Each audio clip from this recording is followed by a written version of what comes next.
বন্ধুরা, আপনাদের কাছে নতুন একটা ভিডিও নিয়ে এসেছি। একটা নতুন রেসিপি, ডিমের ভাপা।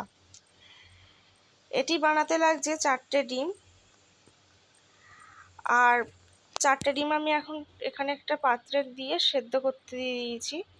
আর তার মধ্যে লাগছে কাঁচা লঙ্কা, শুকনো লঙ্কা, আদা, রসুন, পোস্ত, একটি পেঁয়াজ আর একটু সর্ষে। আর গুঁড়ো মশলার মধ্যে লাগছে হলুদ গুঁড়ো, লঙ্কার গুঁড়ো, একটু ভাজা মশলা, একটু কাশ্মীরি মশলা, আর একটু চিনি আর স্বাদ মতো নুন।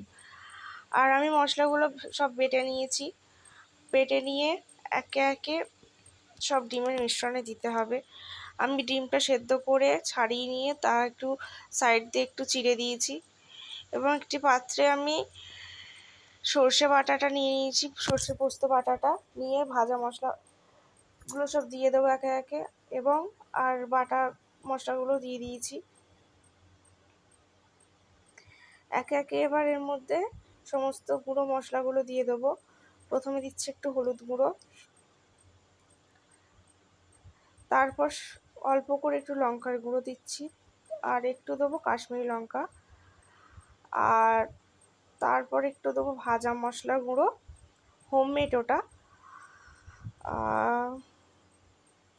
আর তার মধ্যে একটু দিচ্ছি চিনি, নুন, আর স্বাদ মতো একটু তেল দিয়ে দিচ্ছি সামান্য।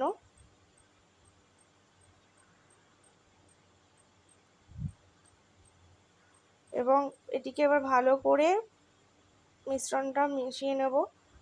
আপনারা চাইলে চামচ দিয়েও মেশাতে পারেন, আমি হাত দিয়ে মেশাচ্ছি। ওটা হাত দিয়ে মেশালে বরং একটু বেশি ভালো হবে, ভালো করে মিক্স করা যাবে। মিশিয়ে নেওয়ার পরে একে একে 4টে ডিম দিয়ে দেবে এর মধ্যে।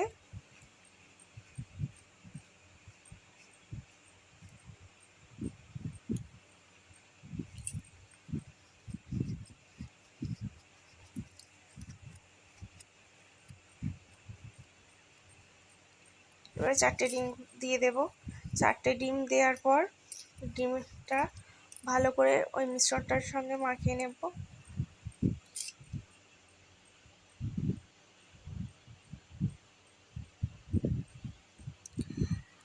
খুবই ভালো করে মাখাতে হবে যাতে ডিমের ওই কাটা অংশগুলো দিয়ে ভেতরে প্রবেশ করতে পারে মশলাগুলো।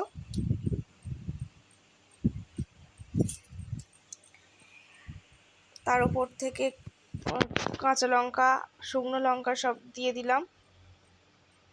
দিয়ে এবার ওটা চাপা দিয়ে দেব। একটা টিফিন বক্সে দিয়ে চাপা দিয়ে দেব। চাপা দিয়ে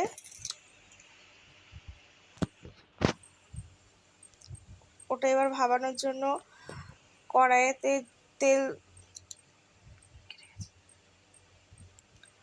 কড়াইতে একটু জল গরম করতে দিয়েছিলাম। তার মধ্যে টিফিন বক্সটা বসিয়ে দিলাম। ভাবানোর জন্য রেডি। ভাবানোর জন্য 10 মিনিট থেকে 15 মিনিট মতো রাখবো। 10-15 মিনিট পর ফিরে এসে দেখছি। দেখুন বন্ধুরা, কমপ্লিট হয়ে গেছে ডিমের ভাপা।